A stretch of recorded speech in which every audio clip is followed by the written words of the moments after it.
She said, were you intimate with Tory Lanez? And she said, what? And then it was like, no. I was like, she lying. 2 days after that, I get a call from Roc Nation that says, yo, we heard you're gonna make a statement about what happened, and it'd be in your best interest if you don't make that statement. Alex Spiro, Desiree Perez, and the whole wicked system of Roc Nation, including you, Jay-Z. Yes. You who say you rose from the gutter, but you have traded and bartered the souls of young men. All right, y'all. Things just took another wild turn in the Tory Lanez situation. There's a fresh wave of controversy brewing, and now 50 Cent has stepped into the conversation, publicly showing support for Tory. This comes after what people online are calling new evidence started circulating, evidence that some claim points toward Roc Nation. Almost immediately, social media lit up. Tory supporters began calling out Jay-Z, accusing him of playing a role behind the scenes, and even pushing extreme theories about prison incidents. None of that has been proven, but the accusations are definitely getting louder. And then DJ Vlad entered the chat. Vlad posted a series of explosive claims, saying Roc Nation allegedly paid him to publicly support Megan Thee Stallion, and even went as far as suggesting the jury was paid off to secure Tory's conviction. Yes, that's how crazy it got. Jay-Z files have been released by DJ Vlad, and if you think the Epstein files were bad, wait till you see this. I have a confession. Roc Nation has been paying me to support Megan. They also paid off all the jury members to convict Tory Lanez. But here's where it gets messy. After the internet ran with those claims, DJ Vlad came back and said he was trolling. He claimed the entire post was sarcasm, meant to mock conspiracy theorists who believe Roc Nation orchestrated anything. But people weren't buying it. How do you make claims that's serious? Then just say you were joking. Even 50 Cent appears to be side-eyeing the situation. 50 had already questioned parts of Megan's story before, and now insiders are saying he's considering something much bigger, potentially putting together a documentary digging into Roc Nation and what critics describe as their power plays in the industry. To be clear, these are allegations and online speculation. Nothing has been legally proven, but the conversation, it's heating up fast. And this isn't just about Tory anymore. Over the years, Roc Nation has faced criticism from different corners of the industry about how it operates. People also keep bringing up that Jay-Z appointed Desiree Perez as president of Roc Nation, someone who had federal legal issues in the 1990s and was later pardoned in 2021. On top of that, attorney Alex Spiro, who has represented both Jay-Z and Megan Thee Stallion, has recently been mentioned in Epstein-related document discussions circulating online. Emails have been referenced showing meetings with Jeffrey Epstein, though context around those meetings continues to be debated. Optically, it's not a great look, at least according to critics. Meanwhile, sources close to 50 Cent's production company, G-Unit Film and Television, suggest he may be exploring a deeper dive into these allegations for a possible documentary. No disrespect, I'm saying this on revolt, but he's one of the illest, like, you know what I'm saying? Like, at the end of the day, like, that's somebody who became, at least to me, like, I look at him like a mentor, like. Let's talk about DJ Vlad stirring the pot again. Last week, Vlad posted on X claiming Roc Nation paid him to support Megan Thee Stallion. He went even further, saying jurors were bribed, the judge was paid off, doctors were lying, police were on payroll, and even that prison attacks were connected. The post was over the top, almost cartoonishly dramatic.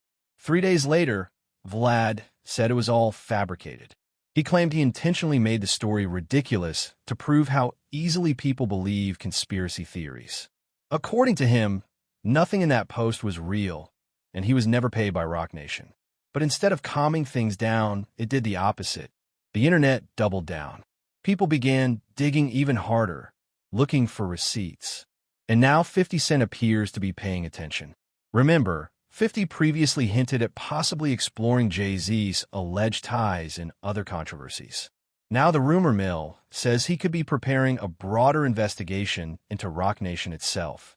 Again, rumor and speculation, but it's spreading. So were you intimate with Tory Lanez? And she said, what? And then it was like, no.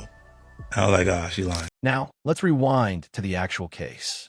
Tory's defense team argued that the situation began after a party at Kylie Jenner's house.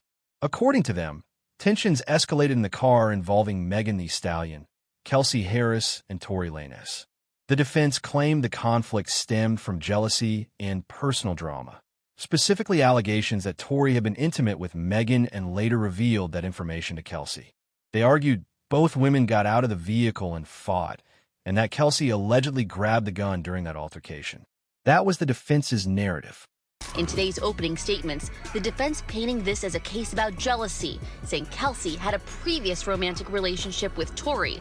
They say it was actually Kelsey and Megan who got in an altercation that night. The defense also said a witness saw a woman with a gun. Kelsey's behavior during the trial raised eyebrows from many observers. She invoked the Fifth Amendment multiple times and refused to answer several questions. She also changed parts of her story compared to earlier statements. During a prior recorded interview with prosecutors, she gave detailed answers. But in court, she claimed she was too intoxicated that night to clearly remember events. The prosecution played the recorded interview in court, but Kelsey later claimed she wasn't truthful at the time and was trying to protect herself. Those inconsistencies became a major talking point. David, Megan Thee Stallion's former best friend and assistant, Kelsey Harris, took the stand today. When she got there, she was granted immunity. And her testimony seemed to leave prosecutors frustrated because she answered almost every question with, quote, "I honestly don't remember 2020. Harris made it clear today that her memory from that night was blurry because there was a lot of alcohol involved. Back in September, Deputy District Attorney Kathy Taub recorded an interview with Harris recounting the night. A lot of that recording was played in court today to refresh Harris's memory about what happened that night in the Hollywood Hills. Harris describing each part of that night in specific detail. But in court today, Harris said a lot of the things she said in September weren't true, saying, quote, "Despite the defense pointing out what they described as holes in the prosecution's case, the jury ultimately found Tory Lanez guilty. In August 2023, he was sentenced to 10 years in prison. But even after sentencing, debate didn't stop. Supporters continued to argue that the trial was unfair. Critics pushed back just as strongly.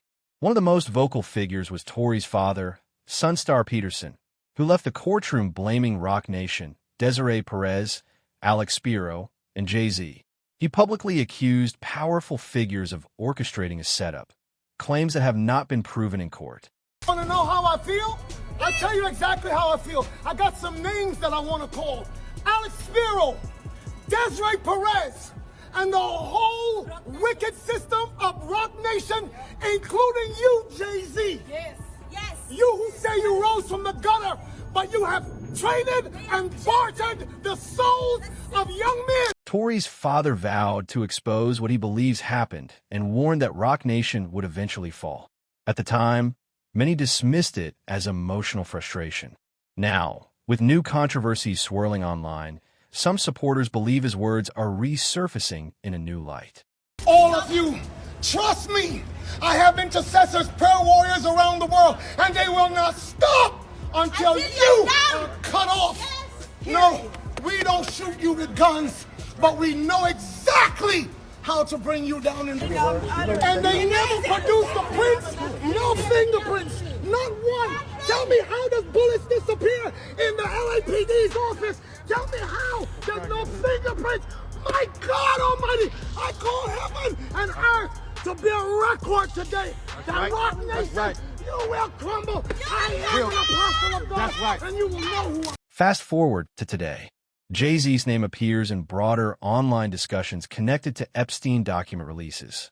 Nicki Minaj has publicly claimed Roc Nation tried to undermine her career. 50 Cent is hinting at an expose, and DJ Vlad's troll post only added gasoline to the fire. None of these claims have been legally proven, but perception, that's powerful. So now the internet is asking, is this coincidence? Is it industry politics? Or is it just social media amplifying rumors into something bigger than reality? Whatever the truth is, this situation has clearly grown beyond just Megan and Tory. Drop your thoughts below, and let's talk about it.